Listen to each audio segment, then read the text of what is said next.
heard of Cher, you've heard of Madonna, but now all the way from Hamilton, Ohio, we bring you Madalyn.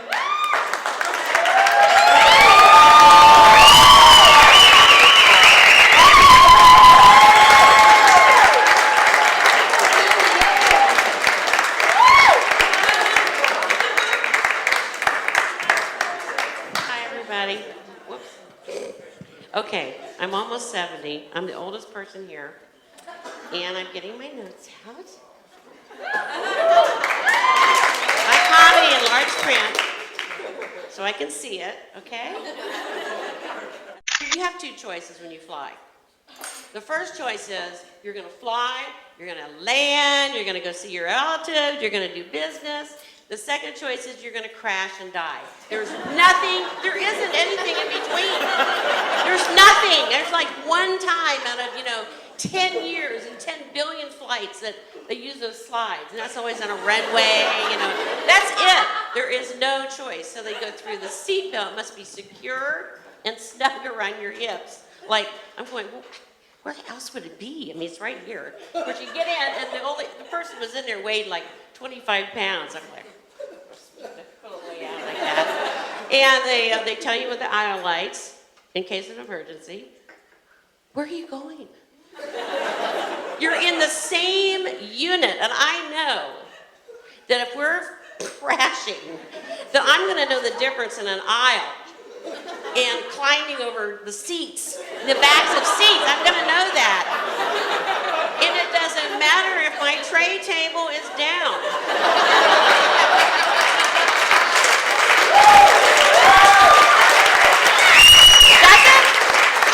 Then I always fall for this every time. Good afternoon, ladies and gentlemen. This is your pilot. Welcome to Flight 787 to Atlanta. And we're going to be arriving 6 minutes early. They're always early. And so just sit back and relax and enjoy the flight. That sounds good. I just always fall for it. Oh, that's it. That's how far it goes. The seat's right here. You're getting blood clots. I know I have blood clots in my legs. I'm going on 70. Okay. At my age, I have spent the last 15 years taking care of my parents who were in their 90s at the old folks home, which is really nice where we live in Hamilton. It's a nice place to go. And so I'd go visit my mother, they both had dementia towards the end. They were in their 90s, which is God's way of helping you die. It really is, because my dad thought he was in a hotel. He'd always say, send this food back and not my compliments to the chef. Right, Dad? So I'd visit my mom, and everyone would be in this living room in these wheelchairs, and I'd be visiting her and all this and talking to her, and she told me her roommate was a slut. She never used, this was 90 years old, this woman, and my mother never used that word in her life, So anyway, we're sitting there, and the activities director, it's just sort of activities director, everybody's like, and you see that, but I'm not kidding. That's the way they are. They're just in their wheelchairs in a circle, and she's like reading out a Reader's Digest, and she's going, and the sailor said, hey, that's my, and nobody's saying, they're all just, I said, Marilyn, this is a really tough room. And she didn't get it. She said, no, they're listening. So every now and then, this one gent, this old gent, she said this one gent would be like, hey, Jimmy crack corn, and I don't care. Jimmy crack corn, and I don't care. Jimmy, and I'm thinking, I hear Nancy, my manager, laughing. My manager, Jimmy crack corn, and I don't care. What does that mean? And then I go back like a week later, and the old gent has died. I know, and he passed away peacefully in his sleep. No. If you hear that, don't believe it, because I've seen enough old folks die. They're like, they passed away peacefully in your sleep, not theirs. They're like,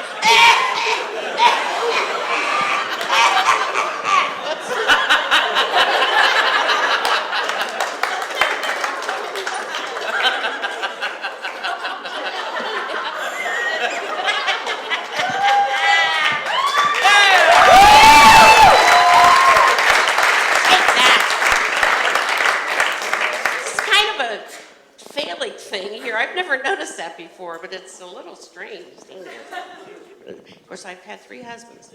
So what happens is they pass away peacefully in your sleep while you were on the couch. They were in the bedroom choking to death with their finger frozen on the 9 on the phone. Believe me, I've seen enough people die. They are not passing peacefully in their sleep. Don't believe it, okay? Transition.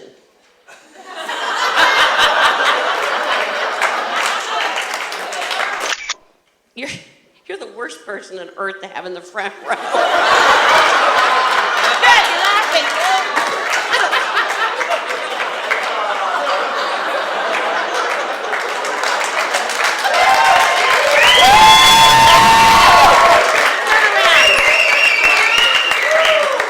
Are you all right?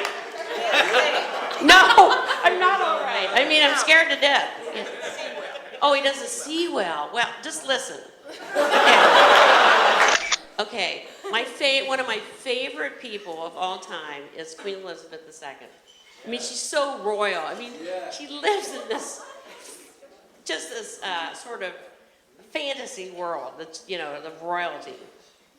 Okay, wait a minute. Yes. Hello.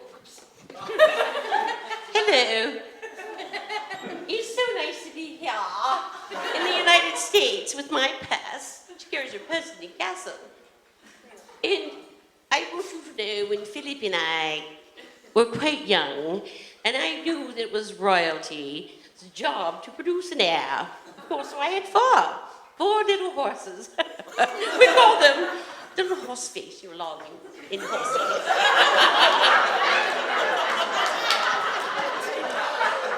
And I just want you to know that Philip and I were quite the young couple in our day, if you know what I mean. We didn't call it Buckingham Palace, if you get my drift.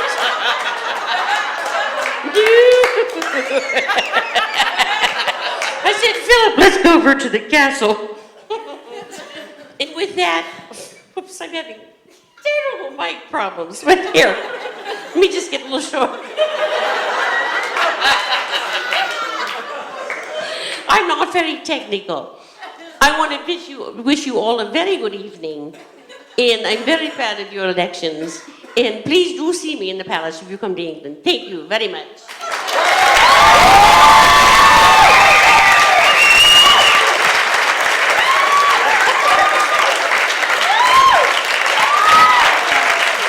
Clap for Madalyn.